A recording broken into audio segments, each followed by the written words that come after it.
Я приветствую вас, дорогие друзья, уважаемые гости и подписчики моего канала. Всем большое спасибо за то, что следите за всеми событиями. Прямо сейчас со мной на связи болгарский политолог Пламен Пасков. Пламен, приветствую вас. Приветствую вас и вашу очень любознательную аудиторию в этом очень непростом, но это уже как конце политически жаркого июня 2025 года. Очень динамично развивается ситуация. Мы, конечно, уделим внимание и много, да, уделим внимание сегодняшнему вот такому перемирию, прекращению огня на Ближнем Востоке. Трамп объявил полную победу, однако вот буквально в эти минуты сейчас устанавливаются, буквально в прямом эфире мы узнаем количество пострадавших, жертв. Прилет был в ЖД-вокзал в Днепре. Значит, следовал поезд Одесса-Запорожье, остановка в Днепре, и прилетела по вокзалу. Вывернула окна, там рамы с вагонов, люди снимают себя, пострадавшие, в общем, кому-то оказывают помощь. Пока детали все, ну вот сейчас мы узнаем, в это время, знаете, как по... Ну, парадокс, да, то есть идет прилет по пассажирскому, ну, по ЖД-вокзалу и зацепила пассажирский поезд. Зеленский раздает интервью Sky News, посещает короля, готовится к Гааге, мол, будет встреча, не будет. Слушайте, ну, какой-то на самом деле ад происходит. Понятно, что сейчас очень сложно что-то говорить, придут сейчас цифры, последствия, вот прямо в прямом эфире. Однако мы видим, что вот если на Ближнем Востоке условно какая-то эскалация, да, она во благо, ну, по крайней мере, так разыграл все Трамп, то в Украине этого не получается. И мы видим череду ударов, трагедий и ужаса, в момент которых страдают гражданские. Почему так? Взбесившийся политический калейдоскоп крутанулся слишком быстро. Почему это так? Во-первых, то, о чем бодро отрапортовал Трамп, еще не факт, еще не вечер. Это он так объявил. А мы слово Рахбара услышали? Мы выступление Пезешкиана увидели?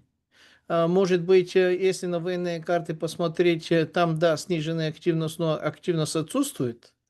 Особенно, причем с обеих сторон, и со стороны Израиля, и со стороны Ирана. Еще раз напоминаю, мы этот разговор ведем 24 июня. До конца 24 июня, мы сейчас разговариваем в середине 24 июня, причем ровно в середину дня, до конца дня может и наступит какое-то затишье. Но путать его это с перемирием или даже с каким-то окончанием войны я бы и не стал. Потому что совершенно очевидно, что продолжение точно будет. По той простой причине, что ни одна из заявленных целей выполнена, не может быть, не выполнена, достигнутых нет. Так что, ну, Трамп, естественно, наверное, ему все-таки объяснили, подсказали, что если хочешь достигнуть именно заявленные цели, то тебе нужно взять наземные операции Тегеран. А Тегеран это не Багдад. И сейчас не 91 год, и коалиции у тебя нет, и наземной операции нет, и Иран это не Ирак. Тегеран это не Багдад, и Иран это не Ирак. Как бы они там ни звучали практически почти одинаково, что называется для англосаксонского географически не сильно утружденного уха, назовем это так.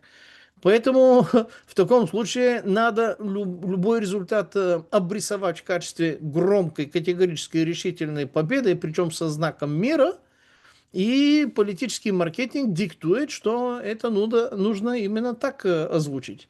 А почему это не происходит, ну, скажем так, на территории многострадальной Украины? По тем же самым причинам. Потому что там таких целей, задачи нет, таких нужд там нет. Там совершенно другая повестка, которую почти каждый раз мы ее повторяем. И, соответственно, к этой повестке идет плавным ходом, прогрызая то, что им нужно. Количество берет вверх, российские вооруженные силы, до того, как к этим разговорам и переговорам они были готовы и сказали, ну, слушайте, уже не де-факто, можно и де-юре признавать вот эти области, потому что, ну, де-факто, де-юре это когда наше оружие уже контролирует этими территориями. Чтобы от этих территорий там не осталось, качество населения, там, постройки, инфраструктуры, это уже не важно. Ну, в таком ужасном виде, ну да, это уже как-то признать надо. Поэтому то, что Зеленский бегает к королевским особям, А то, что Келлог бегал там в Минске и потом возвращался триумфально с освобожденными там то ли 19, то ли 18 плюс Сергея Тихановского, причем пишут они его не Сергей Тихановские, а таким корявым образом, особенно по латыни, специально, ну, там Тарашкевица, понимаете, там да, на Украине мова, а там Тарашкевица должна быть такая политкорректная. Коротко говоря, можно порадоваться, наверное, за Свету Тихановской. Семья воссоединилась, детки наконец-то отца увидели, с чем действительно есть, что их там поздравить, чисто по-человечески. А вот с политической точки зрения, ну, главный проигравший от этого конфликта и даже от разрешения, пока что временное, ну, по крайней мере, объявленного разрешения, это еще не факт, что есть разрешение вот этого конфликта, Зеленский Владимир Александрович. Мгм. Он, ну, у нас по-болгарски есть немножко неприличное выражение, не буду переводить, как травка такая мушкату там комнатная, на котором кто-то там пописал сверху, она вот так, сразу вниз. Не, было так, а стало вот так, стало вот так. Ну, уж извините, не буду переводить больше, и так уже все понятно.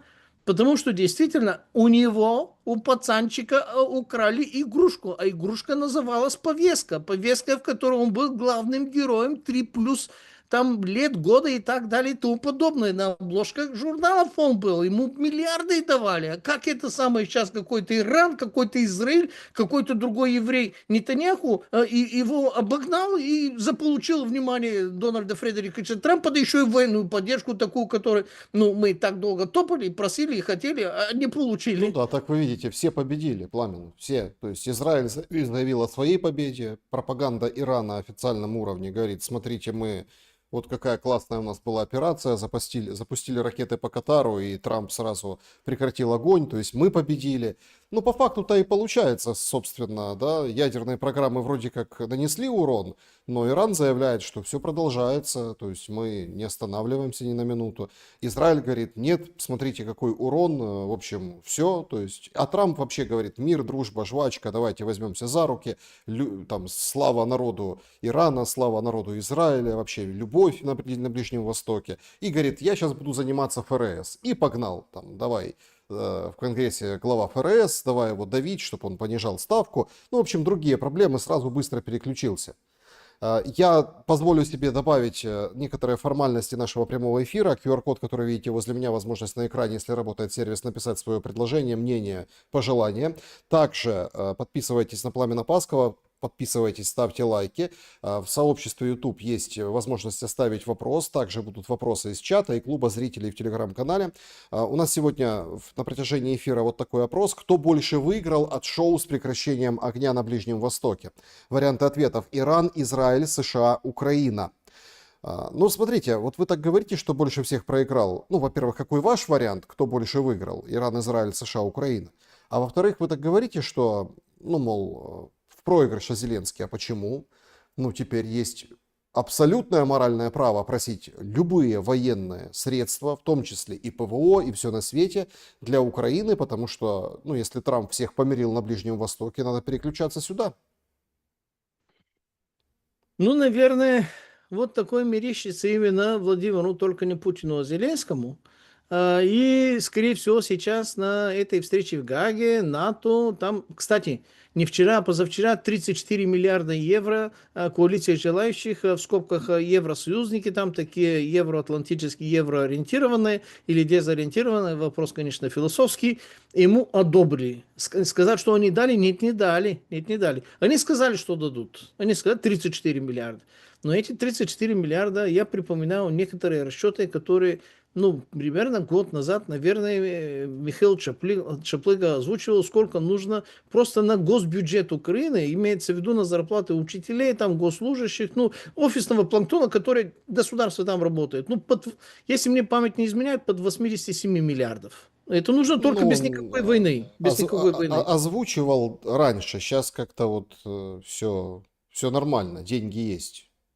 Да, печатный станок появился на Украине, причем печатая долларовыми либо евровые знаки. Если это появилось, я буду удивляться, но не сильно. Почему не сильно? Потому что припоминается, что когда в 91 году была такая специальная операция «Буря в пустыне», когда вот та же самая коалиция из 32 стран в количестве 175 тысяч штыков, ну формально, по крайней мере, собирались не просто атаковать Ирак, они Ирака атаковали и даже под Багдадом вообще-то в песках там стали ждать дня X штурма, что называется, Багдада. И тогда генералитет Саддама полностью продал, не предал, а продал, там просто вопрос, за действительно серьезные деньги, за действительно серьезные привилегии. То есть генералитет очень так недешево, скажем так, продали, ну и Багдада, и вообще-то Ирака, и Саддама, и все остальное. А потом мне вспоминается, что на протяжении первых пару-тройку лет длинного, скажем так, управления Соединенных Государств Америки некоторыми ключевыми пунктами в Ираке, потому что полностью они так его никогда и не контролировали, внезапно появилось название «Иракские баксы», которые даже по техническому качеству и вообще-то по верификации были лучше, я не ошибся, лучше, чем те баксы, которые печатала та же самая Федеральная резервная система под конец 20 века для Соединенных там, государств Америки.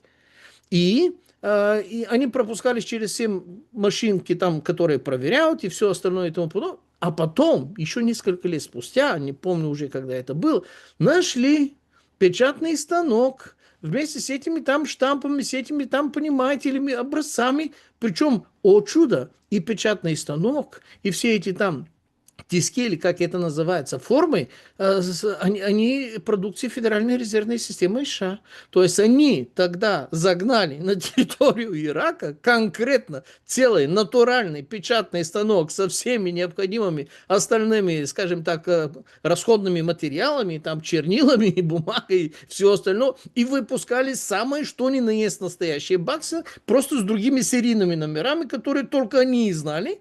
И именно поэтому эти иракские баксы ходили по всему Европейскому Союзу и по всем остальным странам.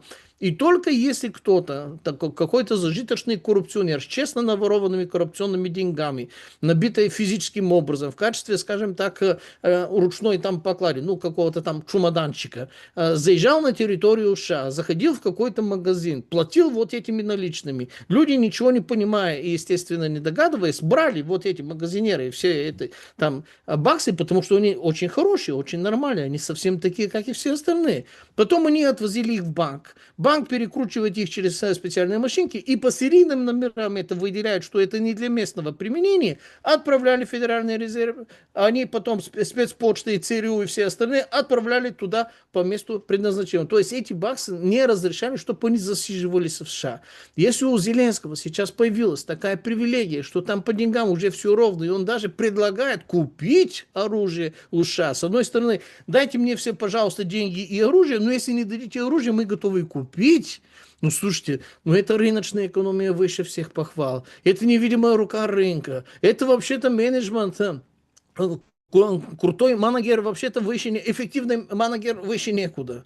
Поэтому, если вы говорите, что там уже все ровно, и что эти 34 миллиарда это просто так себе, наверное, ну просто так на сладкое, ну никак не на основной стрипни, вполне вероятно, вполне возможно. Если Зеленский все-таки ходил к царствующую особь, которая хворает, ну скажем так, наверное, на уровне последних несколько месяцев предыдущего Папы Римского, то есть он тоже не какой-то бодрячок и не какой-то функционал, и не какой-то, скажем так, изображающий стержневую опору великую империю под названием Commonwealth, читать, естественно, Британскую империю.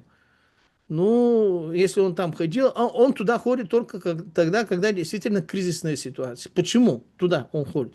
А потому что совершенно очевидно, что за Европейским Союзом уже отвечает не Европейский Союз.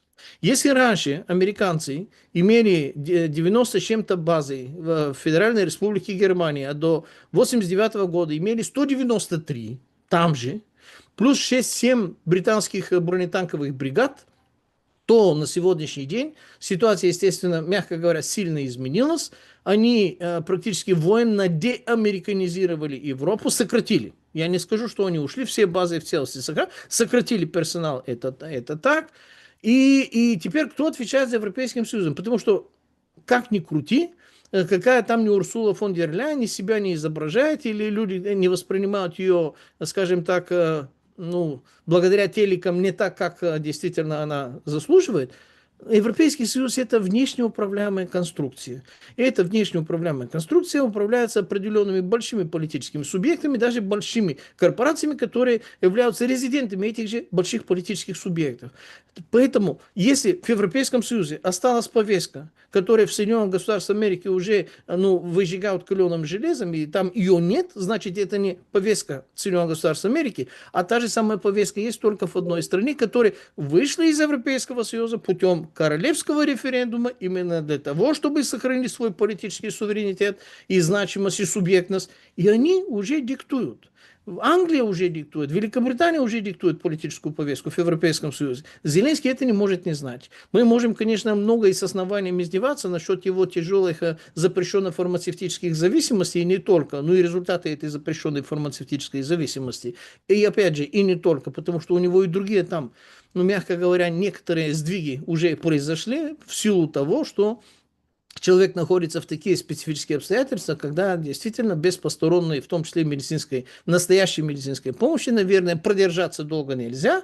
Он как-то барахтается, он туда пошел, но он это знает. Он знает, где, скажем так, центр излучения вот этого тепла и повестки для Европейского Союза. Если европейцы будут давать какие-то деньги, коалиция желающих, у нее есть какой-то шеф. Они всегда изображают какую-то коллективность, но понятное дело, что Кир Стармер является спецпредставителем именно коронованной особи правого берега Темзы в славном Лондонграде. Поэтому Интересно, он так и что вот вы так подробно о Зеленском. Сейчас приходят новости из Днепра. В общем, 14 школ и детских садов, то есть 14 их объектов, посекло осколками, пострадали после обстрела Днепра.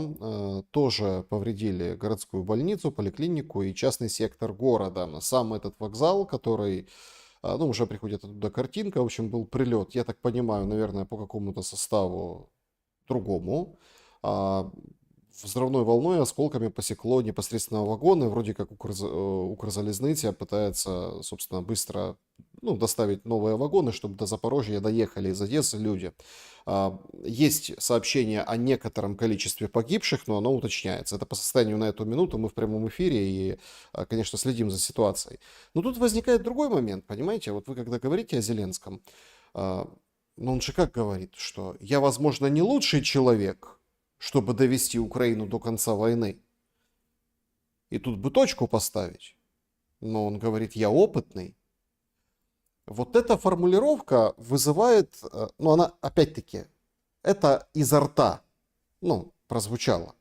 Если перекладывать на текст, то в ней гораздо больше смысла и посыла. Получается, что где-то с каким-то процентом вероятности у Зеленского уже готовят запасной аэродром.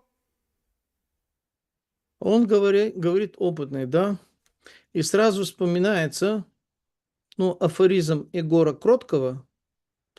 Он очень много ездил по миру, чтобы изучить жизнь, а изучил только расписание поездов.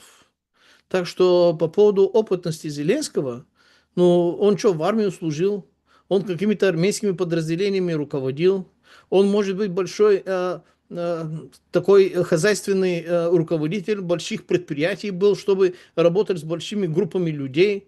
Азаров это опытный человек, безусловно, какая бы ни была, скажем так, сложная или разрисованная скверная репутация сейчас на территории Украины, Азаров это опытный руководитель, Лукашенко это опытный руководитель, генералы, которые там воевали, это опытные вояки, какие бы тяжелые, скажем так, претензии, замечания по поводу других некоторых нюансов, возможно, имеется.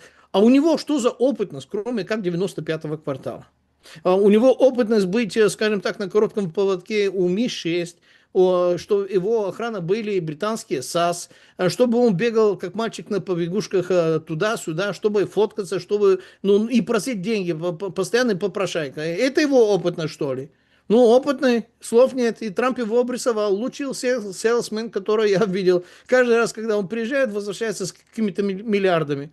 Но он возвращается, потому что он такой опытный, или потому что он является, грубо говоря, пешкой, которую двигать и на которой предназначены и определены уже определенные бюджеты. И от его поведения кое-что зависит, но, естественно, не главная часть зависит от его поведения. Его поведение чаще всего мешает, нежели улучшает вот эти процессы. Что за опытность он имеет в виду? Он какие-то великие сражения выиграл. Что он сделал, Господи? Он бюджет страны там залатал, он количество убиенных преуменьшил, он, может быть, хотя бы заплатил за эти 6 тысяч трупов вот этим семьям, которые положены, вот эти гривны, чтобы хотя бы вот так, нет? Что за опытность у него? Странный чувак. Странный чувак, странной компанией. Слуга народа сыграл блестяще, слов нет. А потом сделал все необходимое, чтобы все это случилось с ним в реальной жизни только за счет других людей, за счет смерти миллиона. Миллиона с небольшим.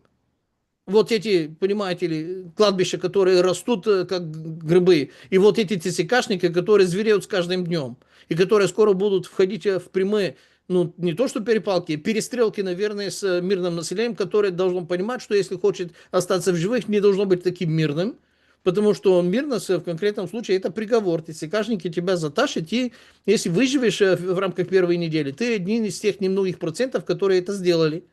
Что за опытность у него действительно? Ну, слушайте, это хуцпа, что ли, по ивриту выражаясь? Интересный чувак, сам себе опытность назначил. И любопытно, очень любопытно. Понимаете, у меня нету нормальных, спокойных аналитических слов, Нет, когда подождите, такое слышу. до этого включается антикриз Ермака, которого разнесли в Политико на прошлой неделе в конце. И он дает The Time интервью о том, что какой Зеленский Пиджак мне демократичный. помог, костюм мне помог.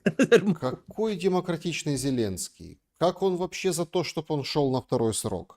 Что вот это вот прям светоч, прям вот что приведет Украину и к победе, и сохранит, и вообще здорово, и он, Ермак, будет вместе с ним. То есть какой у нас лидер. Но то, что демократичный, самый демократичный президент опять ввел санкции против своих граждан, граждан Украины прошлые выходные, да, опять, собственно, раскручивается вот это гестапо. Ближайший вице-премьер Чернышов получил ну, подозрение, да, о том, что он, будучи министром на прошлой должности... Он все-таки вернулся, смылся, но вернулся, да? Нет, ну вы понимаете, в чем дело? Это очень демократично, все очень здорово. Но Закрытие границы тоже очень и демократично. Это закрытая вообще-то вершина граница, демократии. и воровство, и ужас СТЦК, и это все очень классно. То есть это вот... А британцы об этом пишут. И интервью какое-то вот, Sky News такое, ну, пресное, то есть абсолютно там ни о чем. То есть, опять-таки, и никто, ни у кого не включается мозг. Позавчера он сидел вместе с Будановым и делал заявление, разошлось по миру эта новость, о том, что Россия готовит удары по Европе. Ну, было сообщение прямо официальное от самого Зеленского. Сидит в интервью Sky, там, где он говорит, что он опытный, говорит, что ну, на несколько месяцев, типа, Россия обескровлена и не может нападать на Европу. Так может или не может? Готовит или не готовит что-то?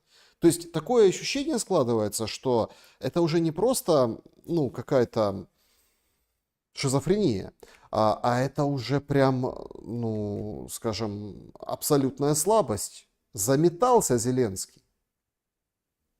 Это, Александр, вы не понимаете. Его творческая муза сериала «Слуг народа» не отпускает и пишет ему новый сценарий, и он в этих сценариях ныряет, как рыбка в воде, и чувствует себя более чем органично. И я могу вам подсказать, слушайте, вы это никому не говорите, потому что он завтра вообще-то можете это сказать, но все-таки вам так на ушко могу сказать, какой будет следующий его посыл. Владимир Путин планирует убить тайнейшим образом своими разведками Урсулу фон дер Ляйен, Кира Стармера, Эммануэля Макрона и других глав Евросоюза и будет персонально садистическим образом присутствовать и наблюдать за их ликвидацию таким в муках таких, многострадальных муках. Владимир Путин готовит аттентаты над главами Европейского Союза. Если это не выйдет из уст Зеленского в рамках следующего месяца, я буду очень сильно разочарован в Зеленском. Я буду считать, что это его муза взяла какие-то выходные. Поэтому вы описываете какую-то шикарную демократию, это не по Олдосу Хаксли «Прекрасный мир», что называется, но это по Зеленскому. Почему демократия должна быть, ну, скажем так, только по-американски, только по-французски, только по-гречески, по-эллински, в конце концов? Нельзя ли, чтобы была специфическая укрдемократия, которая демократичнее всех демократий мира, и она должна быть эталоном и образцом для всех демократий? Берите с нас пример, что называется. Мы и воюем, и демократию развиваем. Чем не заслужили очередную порцию полтинник миллиардов так, ну, на недельку по возможности, или как? Надо же как-то вообще-то, ну, жизнь свою обеспечивать. Честно наворованные деньги на пенсионный фонд какой-то. Надо, надо. Так что, европейцы, берите в пример. Наша демократия лучше всех, демократичнее. Повторяйте за мной, что называется. Украинская демократия демократичнее всех остальных демократий мира. Ну, а чем? Да, я, опять же, не говорите Зеленскому, а то он перелистает какие-то учебники истории, и ему захочется, ну, обогнать вот этот пример, который сейчас я вам скажу. Ему все еще до успехов Пол Пота и Янг Сари в Кампучии, которая была Камбоджей, ну, я имею в виду 20 век, когда вырезали практически почти половину населения, еще далеко. Но если он перелистает и увидит, что и такое было, и такое возможно, и вспомнить, что британцы требуют от него война до последнего украинца, до последнего, для последнего украинки, до последнего украинского ребенка и для последней украинской собаки и кошки, то может взять и это на вооружение, и взяться всерьез за выполнением и вот этой светлейшей, высочайшей, самой большой такой яркой задачи. Он помешанный. Ему сценарий пишут, ему там муза с одного плеча на другого и нашептывает, нашептывает, нашептывает. Александр, помните, там был «Властелин колец», часть вторая, две башни, когда за друга кольца приехала в королевство всадников Рохана, где старый король Теоден, ну, там как увянувшие растения. А почему он был увянувшим растением, и его царство вообще-то загибалось? Потому что ему на ухо за плечом нашептывал яд, гриму змеиный язык. И король Теоден слушал этого и вообще-то не понимал окружающего мира, не понимал, кто вдруг его... Вот у Зеленского какая-то там, понимаете ли, кто-то ему нашептывает, и он так иначе хороший, как слуга народа, ну, понимаете ли, гриму змеиный язык там и так далее, и вот нашли ему и оправдание. Вы это ему не подсказывайте, пожалуйста, вот этот эфир нужно засекретить, а то мы здесь уже такие 3 подсказки дали, что, мама, не горюй, на следующий месяц, наверное, будем обсуждать вот эти наши подсказки наяву. Значит, по поводу 14 вагонов пострадало, в вагонах раненые на вокзале в Днепре, это вот прямо сейчас передают, погибших... Так кто нанес удар? Для меня это самый интересный вопрос. Никто не бьет по гражданским объектам просто так. Просто потому, что это и дорого, и ужасно, и репутационно плохо, и военных задач не... Ну, смотрите, был обстрел Днепра. Куда-то они попали. Там есть вроде как погибшие, какие-то частный сектор, школы, там вот это, которые на каникулах и так далее. Вчера в Белгород-Днестровском тоже была очень интересная история. В лицей, разрушила лицей. Я там тоже был, я там тоже был. И потом люди там из местных пабликов, они присмотрелись к фотографиям, когда гасили пожары, увидели прямо при входе ящики военные. Ну, вот такой парадокс. Да. Пострадали только взрослые. Дети, понятное дело, на каникулах, сейчас лето, но тем не менее мы видим, да, здесь Днепр, ЖД вокзал, ясное дело, что это, ЖД вокзал, приходит поезд, одна колея, что-то еще, что на второй колее, понятное дело, на третьей, четвертой на вокзале в Днепре не показали, но видно на снимках, как вот там, если попытаться заглянуть за этот посеченный 14 вагонов поезда, мы видим там какие-то масштабные разрушения и, конечно, горело. То есть тут насколько точный удар. Вопрос-то в другом, где ПВО, понимаете? То есть вот самый главный вопрос. Где ПВО? А может это как раз ПВО? Я припоминаю, что опять же в городе Днепре был такой же случай относительно недавно, который послужил как раз, скажем так, пусковым механизмом для требования отставки у Алексея Николаевича Арестовича, который сказал: слушайте, ребята, так это наша ракета сбила, именно поэтому так и получилось, потому что он человек военный, грамотный, и его так не провести. Подполковник как-никак, и это не Зеленский какой-то. И потом пришлось ему писать отставку от своей должности. Я не говорю, что то, что вы описываете, не случилось. У меня даже это близко нет. Вопрос в том, что действительно произошло. Кто нанес удар, либо удар ли это, либо где-то что-то какое-то именно такое недо уже ПВО, попыталась сбить что-то, либо сбила что-то, и это недосбитое попало туда. Вот Но мы это... по Я не косвенным. верю в том, что Россия целенаправленно пошла бить по... Я на этом железновокзале, кстати, был. В городе Днепре я тоже был. Мне сложно сказать, в каких украинских городах я не был. Ну, наверное, есть такие большие, но их немного. Но тут еще есть вопрос, потому что одно дело взрывная волна, другое дело там зафиксированы люди, посеченные осколками. То есть что за осколки? То есть тоже тут такой очень, Да, очень важный важный момент. вопрос. Технически важный вопрос, да. Но опять-таки вы же видите, как подается информация, то есть мы не можем даже с вами проанализировать, не можем, потому что не можем, да, там, что прилетело, что упало, что, какого характера осколки, это все очень сложно, ну, тут только спасибо там мэру Кличко, который там показывал вот эти шарики, да, и когда кассетные боеприпасы летели, но по большому счету мы видим только, ага, Россия обстреляла, значит виновата Россия, и все, как бы на этом закрывается. Но опять-таки очень классная картинка перед саммитом НАТО, и уже представитель Нидерландов выдает заявление о том, что мы поможем и дронами, и ПВО, и это будет мощная поддержка. То есть уже еще саммит НАТО вот только начинается, а уже мы видим вот эти заявления на фоне вот таких смертей и ужаса, который там переживает Днепр. Посреди бела дня произошел этот обстрел. Значит, давайте все-таки сфокусируемся, хотя вот так вот мы, понятное дело, сейчас это прямой эфир, да. Пришла очень любопытная новость, которая говорит обо всем, как мне кажется. Вот все, точку можно ставить на ближневосточном конфликте. Реза Пехлеви. Многоточие. Я настаиваю на многоточие. Не на точку, а на запятую. Нет, это точка. Реза Пехлеви отписался от Трампа и Нетаньяху после твита о прекращении огня. Все, Пламен. Если в соцсети Реза Пехлеви отписался, который выступал с двумя обращениями, призывал свергнуть режим Аятол и так далее, ну, значит, все понятно. Его отыграли, выкинули, а дальше уже будет определенно новый Ближний Восток. Как вам кажется, к чему вот все-таки приведет ситуация с вот этой распасовкой Трампа на Ближнем Востоке?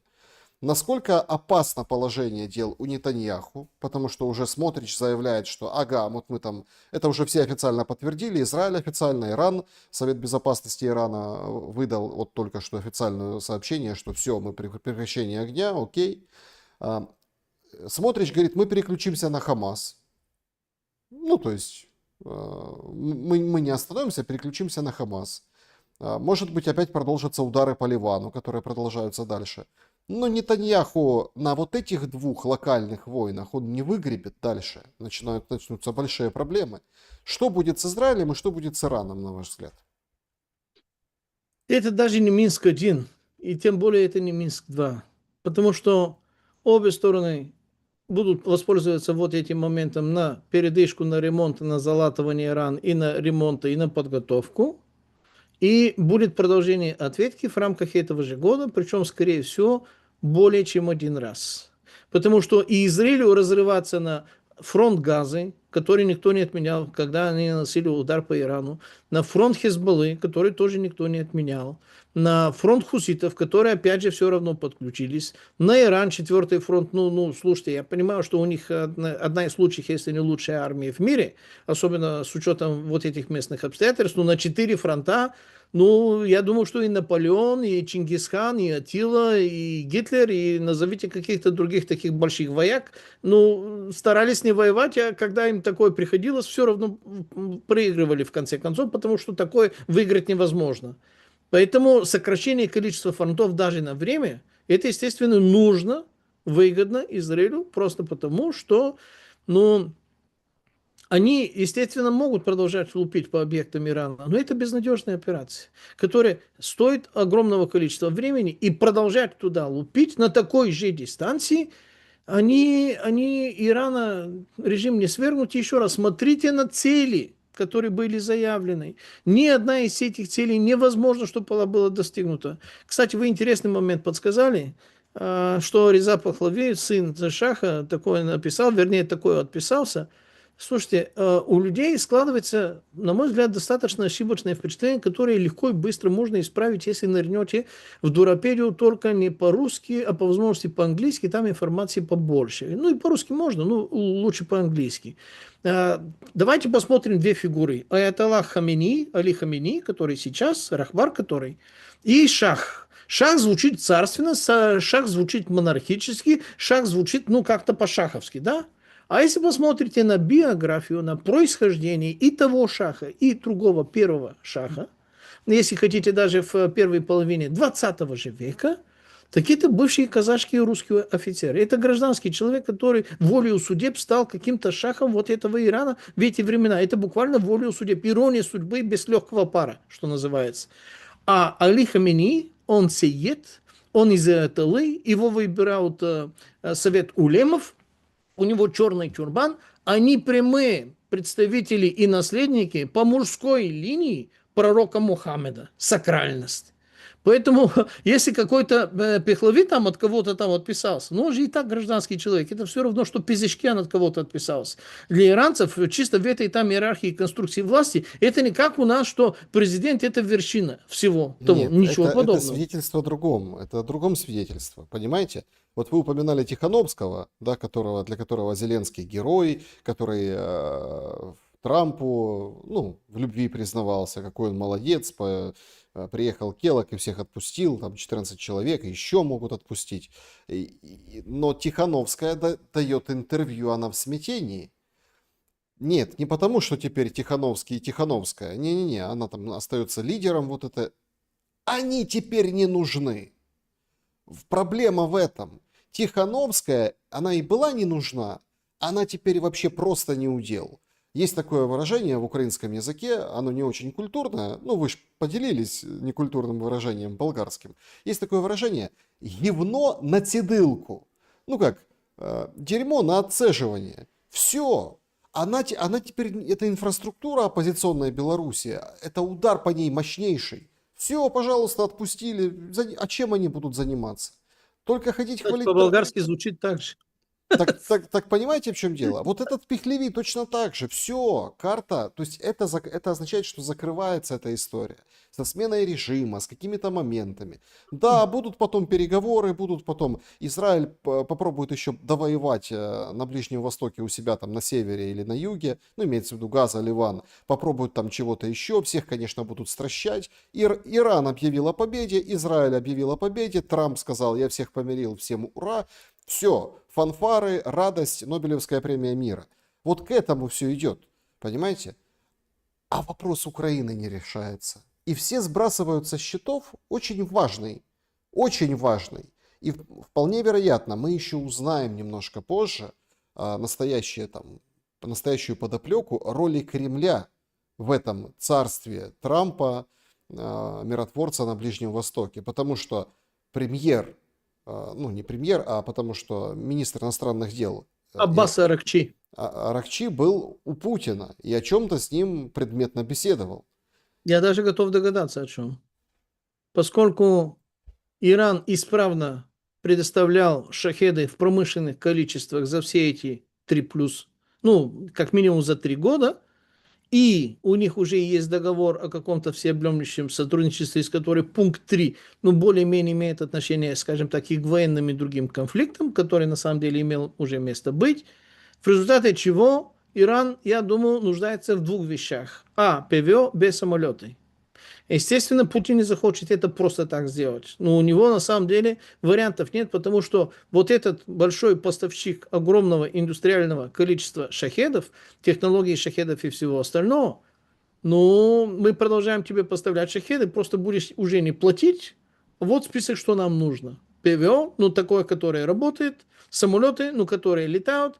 Если не хочешь прямой поставки, чтобы не дразнить вот этих там американцев, с которыми ты тоже сейчас пытаешься о чем-то там договориться по поводу болезненной такой кровоточащей раны под названием Украины, спокойно можно продумать и вообще-то разыграть любые варианты. Ты передаешь это Китаю, Пакистану, ну неважно кому из наших более-менее таких лояльных, хоть через Афганистан, и они к нам попадут. Главное, что нам это нужно, потому что действительно первые 9 волн налетов из 300 почти самолетов, которые были 13 пятница 13 июня, ну, они раздербанили то, что осталось после того, как они в октябре раздербанили. Тогда было 134 самолета, и тогда большая часть из иранского ПВО тоже была повреждена под ударом, либо уничтожена. То есть им есть что восстанавливать.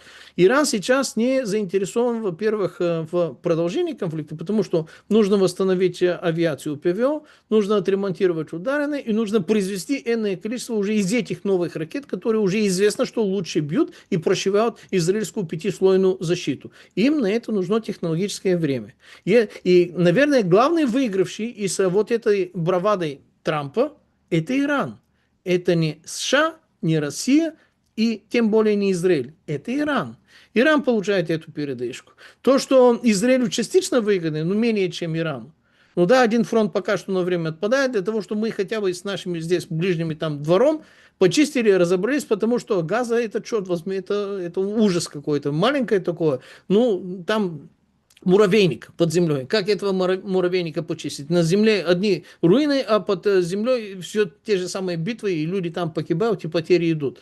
То есть Израилю это тоже выгодно, только в краткосрочной перспективе. Насколько это выгодно Трампу, это только репутационно ему это выгодно. Ему больше вообще никаких выгод нет. Потому что понимаете, у него из-за этих ударов, вот этих красивых спиритов, я имею в виду вот эти самолеты, там Б-2, которые, ну, Мага уже развалилась. У него отказались, отписались, и, может быть, даже из клуба триллионеров, там, Питер Тилли, там, и другие там, Палантир и прочие компании, они могут отказаться от него. А вот маячит уже праймерис, промежуточные выборы через год с небольшим, и это очень небольшой срок.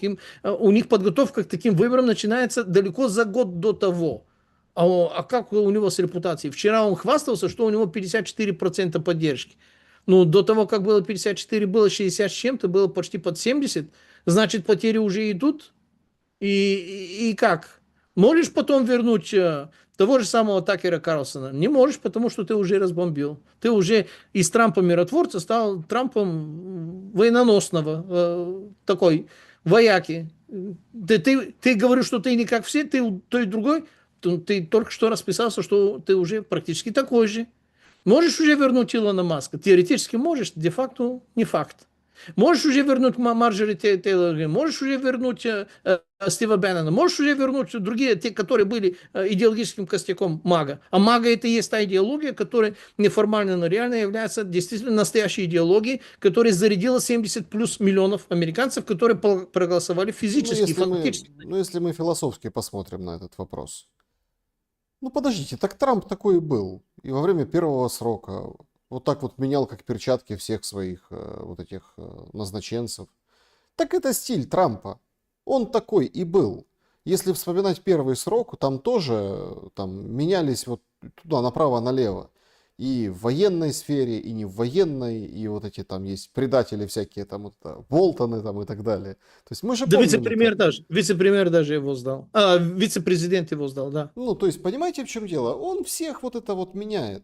Просто в отличие от первого срока, он там прям назначал, да, а потом их там снимал. И это была чехарда первая, там, 1,5 года так точно, по-моему. Ну, я так прикидываю по времени. Сейчас там сложно уже через президента это До конца вспоминать. этих 4 лет такой был. До конца 4 лет это было. Не только первый Ну, пилот. так Да, да. второй срок такой же, понимаете? Тут же вопрос стратегический. Складывается впечатление, что американцы уже решили судьбу Украины. Или нет? У меня, к сожалению, очень высокое мнение именно о стратегических способностях мышления и о стратегическом понимании слова стратегия, понятия стратегии, что это означает. Я постоянно ловлю этих ребят на, мягко говоря, очень тяжелую кадровую деградацию. Либо у них селекция уже не та, либо уже у них материал уже не тот. Это не те люди, которые смотрели далеко, которые смотрели, понимали эти процессы. Это не те люди, которые планировали эти процессы и могли разыгрывать партии на 4-5 шагов назад. Это не те люди калибра, пусть и, скажем так, с немножко сатанинским мрачным знаком, Збигнева Бжезинского, либо Генри Киссинджера, либо там другие подобные им. Даже Буша-старшего. Это не те люди. Это люди, ну, Александр, давайте, я надеюсь, что некоторая часть есть наших ваших зрителей, наверное, занимались или занимаются восточными единоборствами. Все они прекрасно понимают, что если ты занимаешься, например, там, не знаю, в Кёкусин карате, пусть будет, я 37 лет там отдал, и ты долгие годы можешь оттачивать умения, десятки тысяч ударов до того, как ты действительно можешь убить человека руками и ногами без никакого оружия. Может быть, даже одним ударом. Ну, смотря какая подготовка и смотря какой человек. Но именно потому, что ты заплатил весь этот путь, дошел до первого черного пояса, первый дан, второй дан, третий дан, они, такие люди, в драку не пойдут, либо если пойдут, очень внимательно будут подбирать, как драться, когда драться и вообще драться ли. Именно потому, что они знают ответственность за того, что они умеют, и знают, потому что они прошли и заплатили этот путь. А в конкретном случае сейчас у руководства США это как 10-12-летние пацаны, которые нашли, скажем так, в сейфе папаши смертельное оружие, пистолет либо автомат, то есть смертельное оружие, которое может убить человека и не один, за которое они никакой путь не платили, у них никакой ответственности нет, у них игровое поведение, им все это даром досталось, в наследстве, они за это не боролись, они это даже не изучали. Они даже географию не знают, они историю свою не знают, они не знают закономерности этих наук. Досталось им вот это, понимаете ли, самый большой военный бюджет, самый большой Пентагон, самое большое количество баз, печатный станок, с которыми можно это самое, Джером Пауэлл и Дедуля и, там, и так далее, и Дженнет Йеллен в качестве финансового министра, и там, и, которая тоже была там, все им это досталось. И что получаем? Получаем скандалы типа Signal. 18 человек собрались, и туда даже кто-то пригласил вот этого там демократического журналиста, который потом все эти военные тайны разнес. Вот люди такого калибра, они не в состоянии быть на уровне ответственности региональных, не то что глобальных. А они до этого брали на себе глобальные ответственности. А они не годятся. Это, понимаете, сержанты, причем плохие, либо старшины, которые внезапно оказались с эполетами генеральских погонов общевойсковых генералов. Они армией руководить не могут. Не могут, потому что они этот путь не проходили. И эту ответственность не понимают. И поэтому мы обсуждаем странные вещи. Действительно, Трамп мог не просто сломать и показательную порку устроить Зеленскому в первую неделю после 28 февраля и закончить с украинским вопросом именно так, как действительно у него нет. О, да, смотрим грозно, страшно, извергаем там какие-то, потом. И ничего. Действительно, у Трампа есть, вернее, у каждого американского президента и у американского, скажем так, у американского истеблишмента достаточно сильно болезненные возможности сделать очень больно Россию и заставить ее на много чего такого, что хозяин Кремля не хочет, могут. Они это не сделали. Если обсуждали, ничего из этого не было сделано. Это вы 500% санкции имеете в виду? Ну, не только санкции. Нет, не ну только подождите, санкции. ну это смотрите, это ведь все равно выглядит как какой-то... Ну вот смотрите, пример вот этого вчерашний, да, то есть ужас, Иран запускает ракеты по базам США. Все, трейдеры опускают цены на нефть. Потом пишут о том, что подождите, да все нормально. И сам Трамп пишет об этом, кстати, не только Нью-Йорк Таймс. Сам Трамп пишет в длиннющем посте, что ага, предупредили, ни один солдат не пострадал, сразу все настроили четко на эти 6 ракет по Катару ПВО, все сбили, красиво, все красиво. Понимаете? То есть в таком непримиримом, уродском, достаточно тяжелом, вот сколько, 12 дней войны, да, то есть бомбежки же страшные, то есть разрушение серьезное по Израилю, даже вот до, там оставалось сколько там, минут до 7 утра сегодня, то есть Иран все равно там жахнул, разбил многоэтажку в Израиле, это показали. А потом раз и перемирие. Потом запустили какую-то ракету, ну типа ошибка была какая-то, тоже ПВО сбила одну по северу Израиля. Но вроде как перемирие держится, все нормально. Понимаете? То есть красиво, вот все равно красиво. Почему? Откуда эта красота? Из кулуарности. То есть в кулуарах об этом договорились. И вполне себе вероятно, когда там Трамп давал 2 недели, вот это устраивал показуху, что я там ничего не буду делать, а потом ударил по 3 объектам. он вполне вероятно уже знал, что вот такой сценарий, такой план.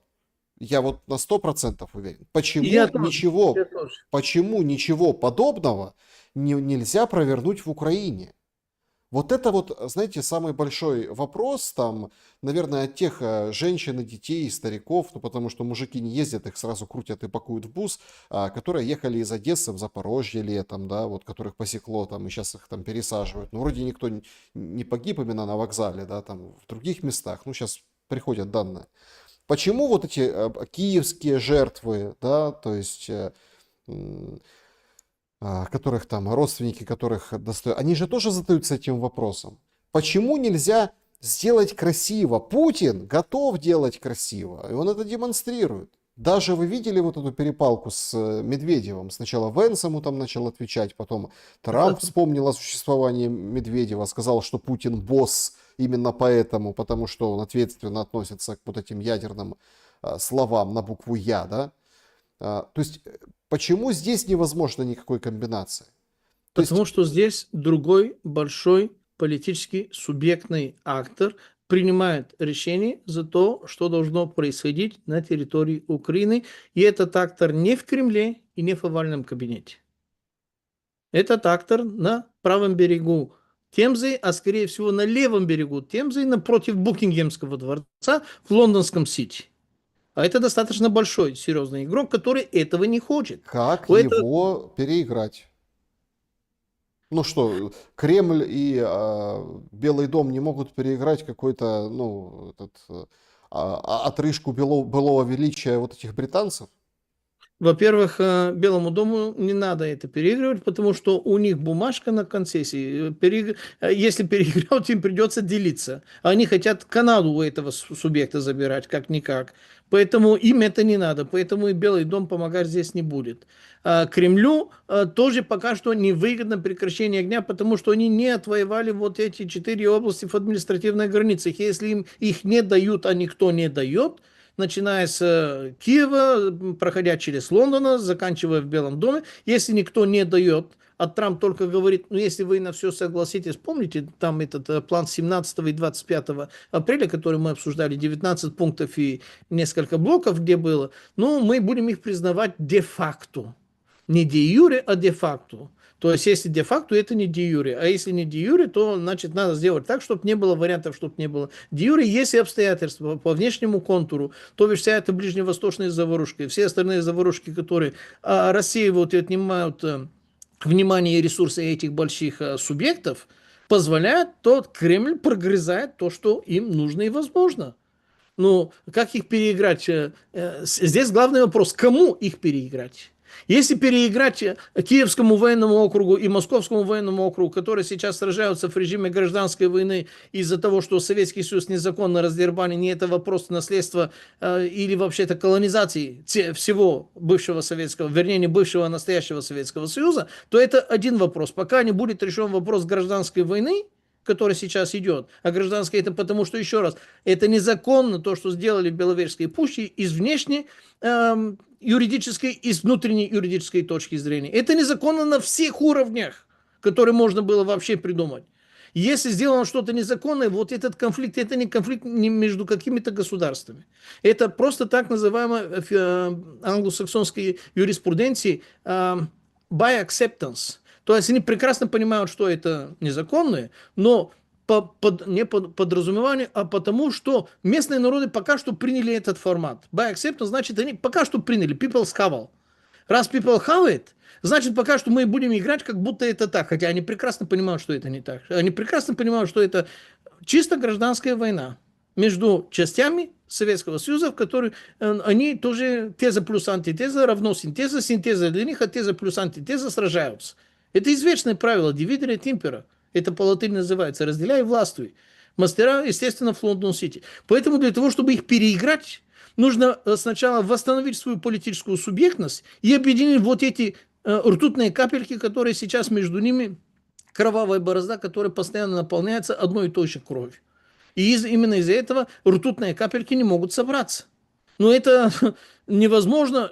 Человека, которому отрубили руку и даже сражается с этой своей рукой в попытке ее как-то закрепить, зашить или там восстановить, и чтобы этот человек был в состоянии, грубо говоря, приказывать другому цельному, у которого есть 56 стран, 2,4 миллиарда населения, я имею в виду Commonwealth, то бишь новое название Британской империи. У них там тоже, конечно, массу своих проблем. Ну, понимаете, 56 стран, 2,4 миллиарда населения – это что-то. Да, у них армии нет, у них агентура есть. У них есть печатный станок Банка Ну, вы Финланд. понимаете, Они что, явно все эти смотрите, объекты. мы, смотрите, тут же тоже, я ни в коем случае там никого не недооцениваю, да, как может показаться. Ну, давайте, мы же анализируем, давайте проанализируем. Вот выходит, скажем так, вице-президент США Джей Ди Венс и допускает, что Великобритания станет первой в мире исламской страной, Да. обладающей ядерным оружием. Не Иран, не Пакистан, а Великобритания. Недавно разговаривал с другом, и мы обсуждали, знаете, одну из крупнейших опасностей в мире. Это, конечно, распространение ядерного оружия, хотя, разумеется, администрация Байдена на это не обращала внимания. И мы обсуждали, какая страна первая из действительно исламских получит ядерное оружие. Мы подумали, может, это будет Иран, возможно, Пакистан уже как бы считается. А потом, в конце концов, мы пришли к выводу, что это может вообще быть Великобритания, учитывая, что к власти пришла лейбористская партия. Ну, заявил Венс. То есть, понимаете, перспективы-то достаточно у той же Британии. Вот если кто-то говорит, что там в Британии нет проблемы, это там такая сильная монархия и все остальное, то есть, ну, О, есть простите, очень много проблем. Есть очень много это не та проблем. лошадь, но это единственная лошадь, на которую приходится ставить, условно, Зеленскому в продолжении этого противостояния. Ну неужели нет рычагов, чтобы надавить на Британию? Все-таки я не могу, я вот ищу ответ на этот вопрос, тоже не могу. Все такие, вот они там, разведка, Ми-6, эту женщину, которая греблей занималась, поставили ну, во главе. Петревели. Да, Она грузинского происхождения. Ну, формально грузинского. Это может быть и легенда. Ну, Александр, я вам дам, наверное, парадоксальный, может быть, даже и абсурдный, по крайней мере, нестандартный ответ. Для того, чтобы выйти, выход всегда есть там, где есть вход. То бишь, надо выиграть первую битву из этих 5D. Первая – дерационализация, деиндустриализация, дегуманизация, денационализация, депопуляция. Для того, чтобы все 5 были выиграны, надо заниматься с первым, который к этому привело – дерационализация, углубление, непонимание происходящих процессов. Если люди прозреют и поймут, что им не за что сражаться ради того, чтобы их не было, для того, чтобы туда пришли и забирали легче и проще то, что было наследие сотни поколений их предков до этого. И если они поймут, что Советский Союз на самом деле незаконно разрушен, значит, нужно юридически это отыграть, и тогда не за что сражаться.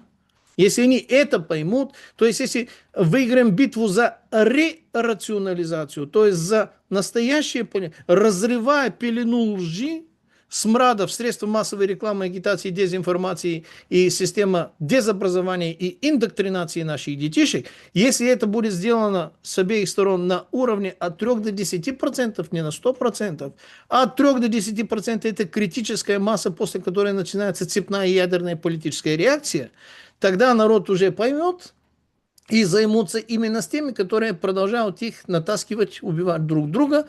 И, соответственно, из этого пепла птица Феникс восстаст. И как Российская империя была поверженной в Первой мировой войне, хотя воевала на стороне выигравших, то есть воюя на стороне тех, которые победили, она оказалась побежденной, и все думали, что с ней уже все закончено. И вместо того, чтобы она была действительно ликвидирована, хотя там много чего, там урон был, под 8-10 миллионов погибших, гражданская война, а потом птица Феникс, генералиссимус Сталин, Октябрьская революция, другая модель, другая супердержава, и по результатам Первой мировой войны появилась первая социалистическая страна в мире, по результатам Второй мировой войны родилась социалистическая система, по результатам Третьей мировой войны, которую мы проиграли путем внутреннего предательства Кремля, остались только несколько осколков, там Китай, Северная Корея, Куба, Вьетнам и так далее. А по результату нынешней сейчас Четвертой мировой войны, я думаю, что как минимум опять полмира будет опять под большевиков-ленинцев 21 века.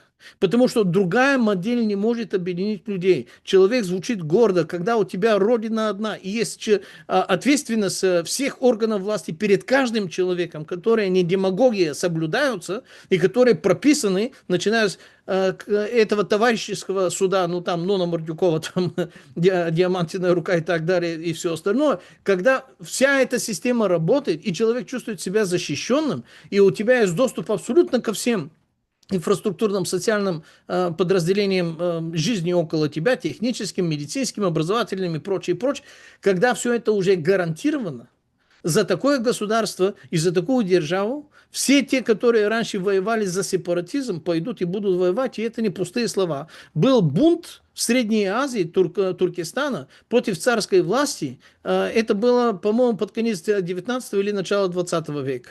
После того, как произошла Великая Октябрьская социалистическая революция и пришла Вторая мировая война, некоторые из тех, которые тогда воевали против центральной российской власти, против императорской, были уже участниками Великой Отечественной войны в качестве добровольцев, рекрутов, потому что они увидели совершенно другую страну, которая считала всех этих людей людьми.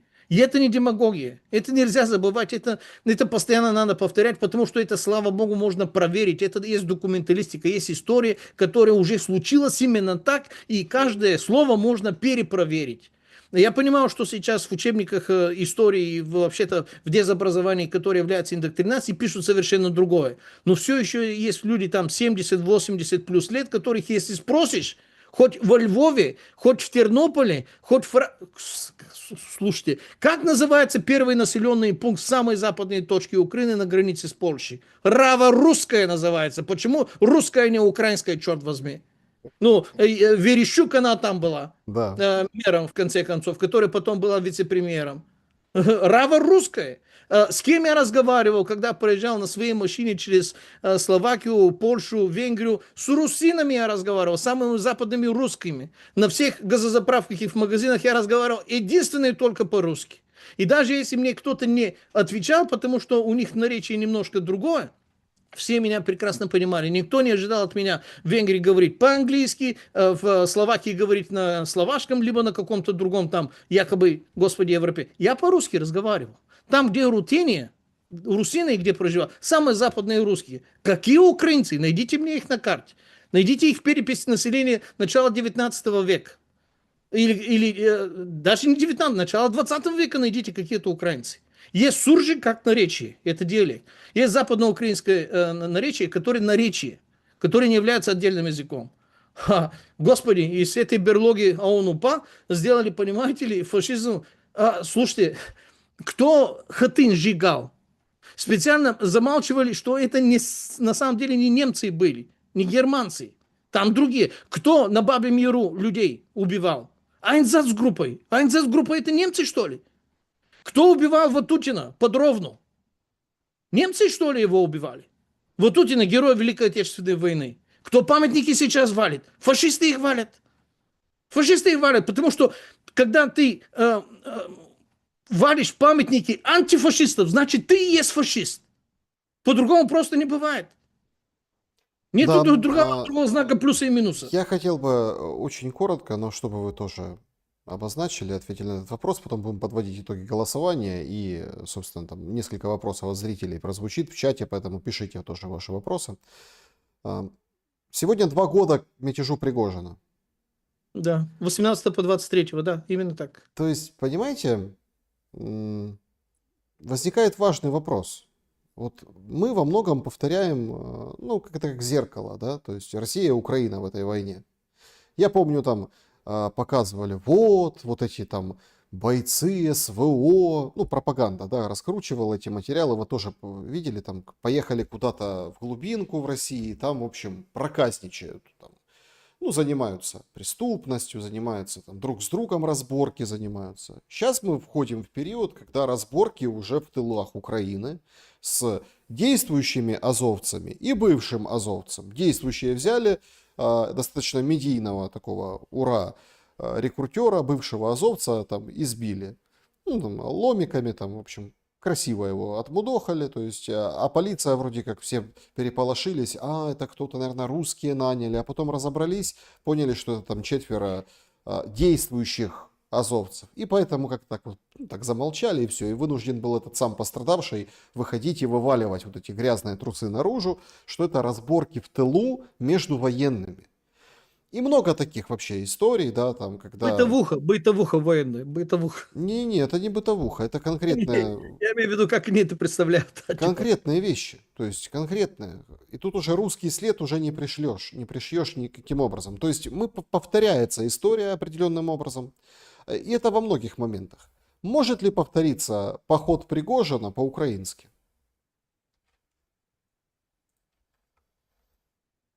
это очень интересный вопрос. Честно говоря, я много думал над тем, может ли повториться поход Пригожина опять в России. И ответ да, при определенных обстоятельствах и сложении звезд. А вот над вопросом, может ли повториться поход Пригожина на Украине, я на эту тему только сейчас начинал задумываться, когда вы задали этот вопрос. Естественно, народ, зрители от нас ожидают, наверное, ответ «да, может». Однако у меня есть большие сомнения, есть ли такие обстоятельства, которые сделают это возможным. Просто потому, что в советской армии, в армии Варшавского договора были так называемые заместник-командир по политической части ЗКПЧ у нас называлось. Сегодня это, конечно, называется не так, но таких, которые следят за политической правоверности, в том числе и заградотряды, в том числе и сильно более жесткие, чем в рядах российской армии, ну, по-моему, в украинской армии есть везде.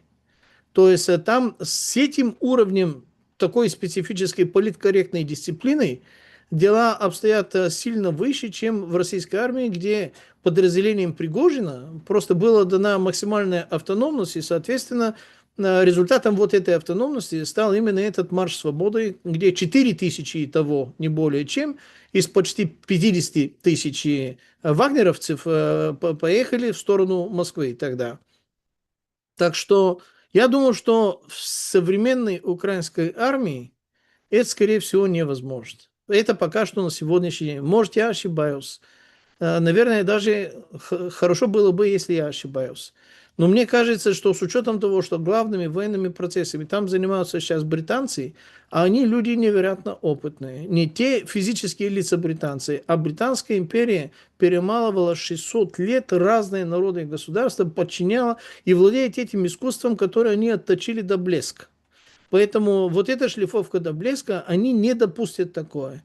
Это все равно ожидать, что болгарская армия, что бы это ни означало, вот это жалкое подобие какой-то армии, она чисто такая практически колониальный ЧВК для выполнения колониальных задач, и они воюют и сражаются только вне территории Болгарии, там, где американцам нужно доставать нефть из Афганистана, из Ирака, из других точек мира, туда направляют наших, чтобы 10-15 восточноевропейцев охраняли и обороняли одного американского солдата, который выглядит как солдат, но по статусу он дипломат, он не воюет. Он за ними, если кто-то не слушается, friendly fire, спину педагогическим образом башку там разносит и так далее и тому подобное.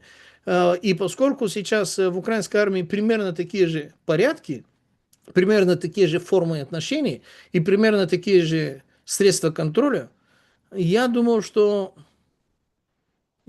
это пока что невозможно. Потому что им очень быстро, например, отрубят связь, им очень быстро отрубят и другие важные вещи, и они ослепнут.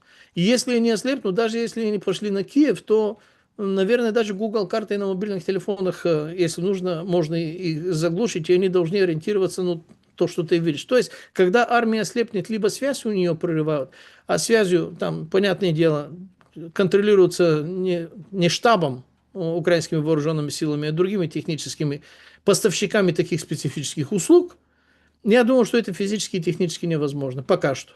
Может быть, я ошибаюсь. Я буду не против, если я ошибаюсь. Да, значит, приходят свежие новости. Мы, напомню, в прямом эфире сейчас, значит, Нидерланды 600 тысяч дронов подписали контракты с украинскими компаниями на изготовление беспилотников. А кроме того, 175 миллионов евро на 100 радаров для этих самых дронов и 20 машин для эвакуации раненых. Также приходят сообщения о том, что значит, пригород там есть Самара, пригород Днепра, да, то есть туда был прилет, там человек погиб, еще один человек погиб в самом Днепре и 20 раненых.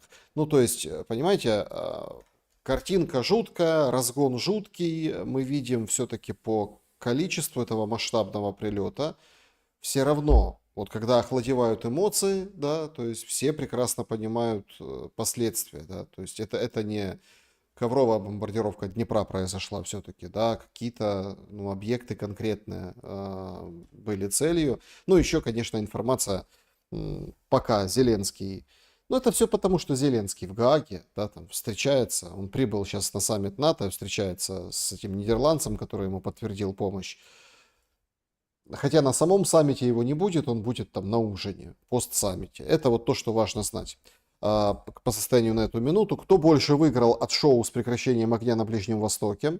Варианты ответов и такие результаты. Спасибо большое. 4500 голосов мы получили. 9% считают, что Украина, 12% Израиль, 25% Иран. Ну и США 54%. Все-таки Трамп закрутил, завертел, США победили в этом отношении. Что скажете, Пламен? Ну, я продолжаю настаивать на то, что больше всего выиграл пока что Иран. То есть я бы поменял местами вот эти 54 и 25, которые проголосовали. А на второе место, естественно, можно ставить США, потому что это... Вернее, на второе место я бы ставил Израиль. То есть 25% я дал бы Израилю, потому что Израилю действительно тоже нужно отремонтировать, собраться, фокусироваться, проверить, как это пропустили столько много этих иранских ракет. Их нужно изучить, как они там прошили наше ПВО. Израильтянам это более нужно сейчас, чем американцам. А американцам это вопрос просто политтехнологии. Наверное, они на финале. А выиграла ли Украина? Ну, здесь слово Украину надо расшифровать. Если под Украиной кто-то видит фотографию Зеленского, я категорически против такого знака равенства, либо даже знака подобия. Зеленский это не Украина. Украина это не Зеленский. Начнем с этого. Если там было бы слово Зеленский, выиграл ли, ну, может быть, получил тоже некоторую передышку для того, чтобы попытаться опять засветить своим затухающим светом на этом саммите НАТО. Естественно, там американцы вообще категорически решительно не раскошелятся. Они говорили об этом сотни раз. Даже это повторять и обсуждать и припоминать, наверное, совершенно не стоит. Ну, голландцы, коалиция желающих, то бишь решительных, то бишь не можущих, то бишь обделанных или обделенных дольщиков. Те дольщики, которым забрали их свое, вот они, да. И они говорят, там 600 тысяч дронов. Ну, там дроны разные бывают, но 600 тысяч это действительно впечатляет. Так что, да, Рубилова на территории Украины продолжится, но по-любому в этом же году закончится именно тем же очередностью. А. Прекращение огня, вопрос неизбежности. Б. Прекращение военного положения. С. Назначение выборов и проведение этих выборов. Д. После этих выборов конституционные изменения и переподписание как вот эти там концессии, так и, скажем так, перемирие, которое будет перемирием, а не будет окончанием войны. И чем позже это будет, тем выгоднее это будет России.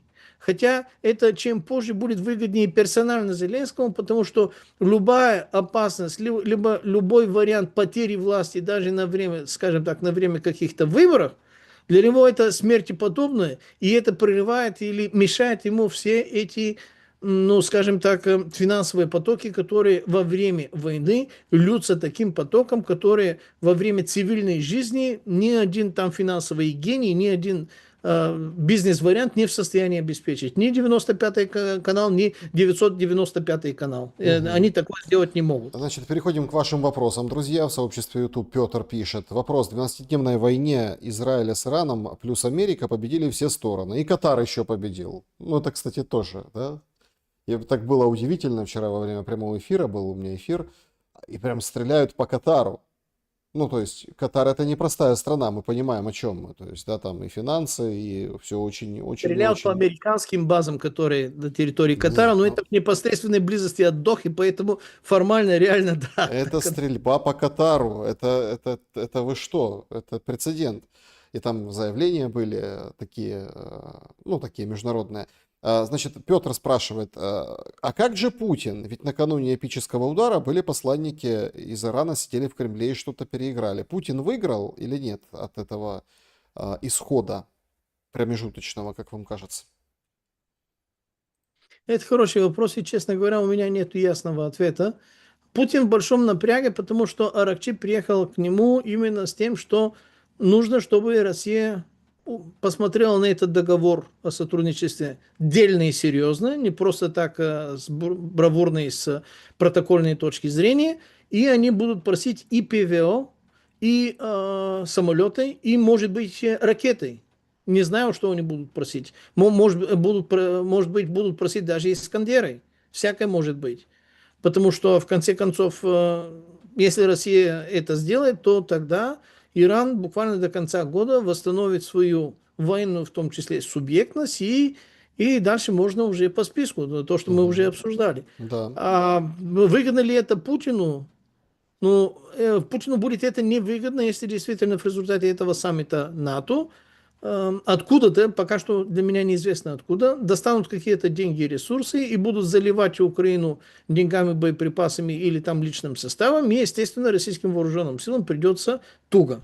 В таком случае это, естественно, будет неприятно для Путина. У меня большие сомнения, что на этом саммите НАТО произойдет что-то сильно различное, чем от предыдущих за прошлые там 3 или даже 5 лет.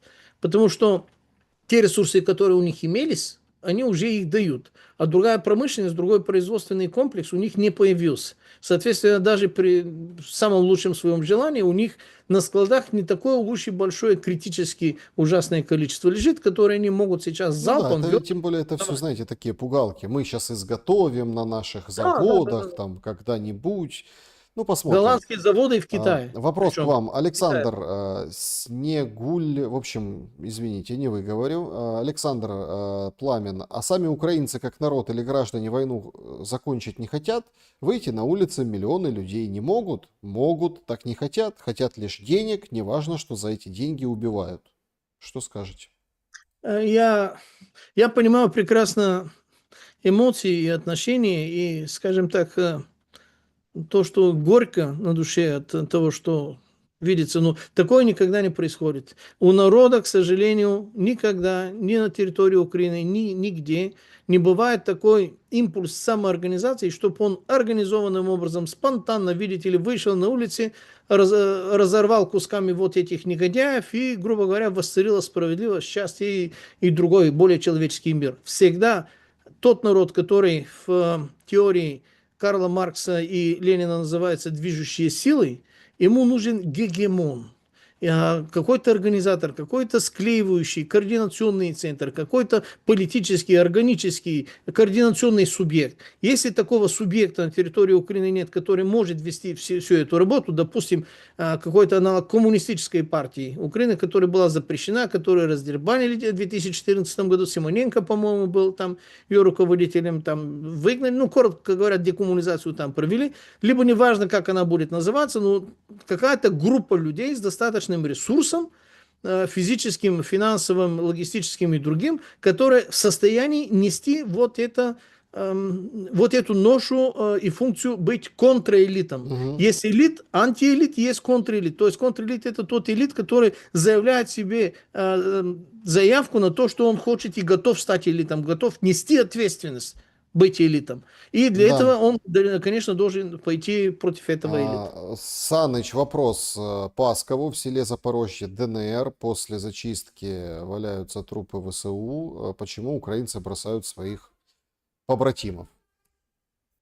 Ну, потому что связь жизнь дороже, чем тащить труп боевого товарища и при этом рискнуть уносить ноги медленнее, чем уносить их самостоятельно. И таким образом а, стать таким же трупом, либо грузом 300 вместе со своим товарищем.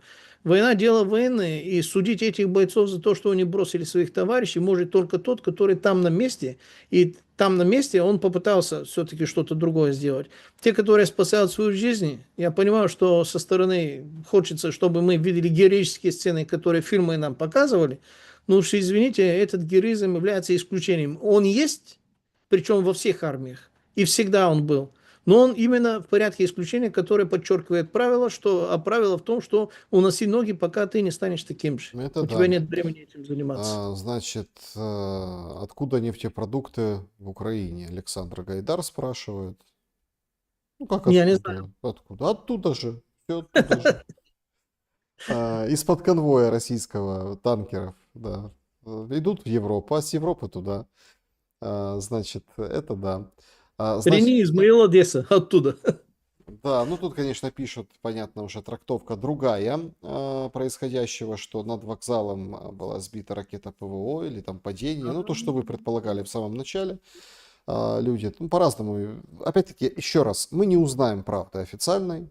То есть в момент, понятное дело, Россия никогда не скажет, что там взяли и ударили прямо по вокзалу, по поезду. Украина, конечно, скажет, что Россия ударила по поезду. Но как дело было на самом деле, там, что работало ПВО, вы же видите, не говорят. Даже когда во время удара по Киеву на Троещине, ну, знаю те места, и, в общем, там прям лежит это обломок ракеты, говорят, вот обломок русской ракеты. Присмотреться невооруженным взглядом видно, что это ракета ПВО. Ну и сколько пуль залетает уже к одесситам, киевлянам, ну, вот этих здоровых таких, да, ну, там, с полладошки от крупнокалиберных пулеметов, которые сбивают шахеды и, в общем, ну, пробивают окна, крыши. 23-миллиметровая – это моя материальная часть. ЗУ-23-2 производится как в Советском Союзе когда-то, так и в Польше. Поэтому это моя материальная часть. Это я на нее служил 2 года. Александр Гордиенко к вам обращается. Прошу пламенно пояснить, почему отделение Украины от СССР незаконно, почему развал СССР незаконен. Будьте добры. Ну, коротко, если можно. Ну, совсем коротко. 17 марта того же самого 1991 года проводился всесоюзный референдум всеми субъектами Советского Союза. С результатом 73% проголосовали за сохранение, а не за раздербанивание Советского Союза. И на Беловежской пуще эти 3 субъекта Российская Советская Федеративная Социалистическая Республика, Украинская Советская Социалистическая Республика и Белорусская Советская Социалистическая Республика собрались для того, формальный повод, чтобы подписать всесоюзный договор в силу именно этого же референдума, подчиниться воле народов Советского Союза, переподписать именно этот же союзный договор. А они сделали ровно наоборот, потому что неделю до этого Леонид Макарович Кравчук, по-моему, если мне память не изменяет, он сказал, слушайте, недельку назад у нас на Украине провели референдум, и мы уже отделились. Что бы вам не это самое? Бурбулис здесь рядом, давай переоформляй документы, Бурбулис, пожалуйста, займись. Вот сейчас Бушу-старшему позвоним, он, конечно, в ужасе был. То есть они сделали то, 3 из 15 не могут решить за все 15 субъектов. Не могут. Вообще не могут.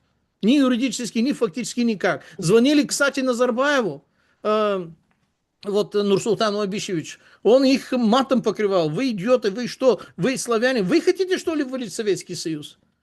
Есть люди, которые могут это подтвердить. Казах растревожился, сердце его болело за то, что эти 3 славянина стали валить в Советский Союз из-за своих местечковых этих самых интересов. Да, друзья, всем большое спасибо за то, что побывали на сегодняшнем прямом эфире. Спасибо большое за встречу Пламену Паскову. Благодарю за время и мысли. Спасибо вам огромное. Всех благ всем. И друзья, братья, сестры, товарищи, дамы, господа офицеры и вся остальная непьющая сволочь, сам такой и офицеры непьющая сволочь, выключите, пожалуйста, телевизоры, включите мозги, и все у вас приложится. Будьте с нами. Всего вам доброго. Продолжение следует. Берегите себя. Всем хорошего, насыщенного дня. Ох, будет много новостей сегодня из Гааги. Будем следить за всем. Подписывайтесь, если не подписаны. Добра и света. До скорого.